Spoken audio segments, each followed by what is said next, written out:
Bugun sizlar bilan Hyundai Elantra'ni 2015-yilda ishlab chiqarilgan versiyasini texnik taraflarini ko'rib chiqamiz. Qayerdan moy quyiladi-yu, qayerdan to'kiladi, birgalikda obzor qilamiz. Mashinaning yuragi bo'lgan motor qismi haqida boshlaymiz. 1.6 Dons motor, 3.5 litr moy quyiladi. Bunga 5.30 moy quyilishi tavsiya qilinadi. Buni korobkasi avtomat korobka hisoblanadi. Buni almashtirish uchun 6.5 litr moy ketadi. ATF 6 moyini quyishinglarni tavsiya qilinadi. Aynan almashtirish uchun tepadan quyiladi.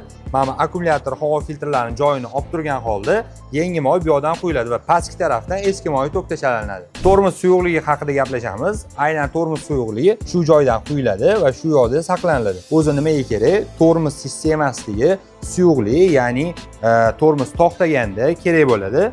DOT 3 suyuqligini quyishinglarni tavsiya qilamiz va goh-gohda e'tibor berib, urviniga qarab turish kerak bo'ladi. Antifriz haqida gaplashamiz. Antifriz har 5 yilda bir marta almashtirish tavsiya qilinadi. G12+ modeli bo'lsa, bunga odatda 7-7.5 litr antifriz ketadi. Bu bachok oyna suvi hisoblanadi.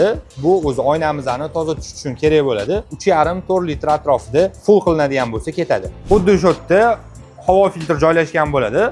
Havo filtri vazifasi tashqaridan kirgan havoni filtrlab, motorga toza havo yetkazib berish.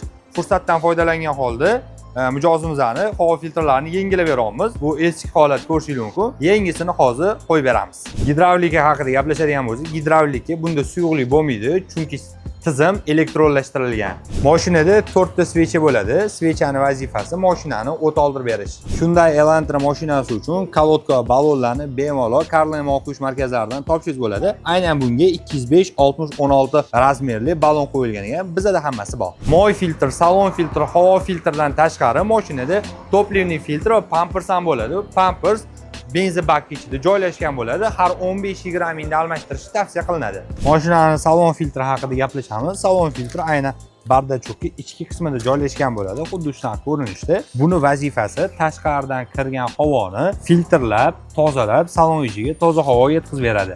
Mashinaning teggan chuvoli aynan bu yoqda motor qismi, ya'ni poddom joylashgan. Motori moy shotda saqlanadi. Chap tarafimda korobkani moy shotda saqlanadi. Bunga aytib o'tganimdek, slivnoy bolt orqali eski moy to'kib, tepadan yangi korobka moy quyiladi. Bu yoqda ham xuddi shunaqa moy filtri ko'rsatsangiz bo'ladi. Moy filtri ham poddomni yonida joylashgan. Carlin'da shu aytilgan xizmatlarning hammasi mavjud.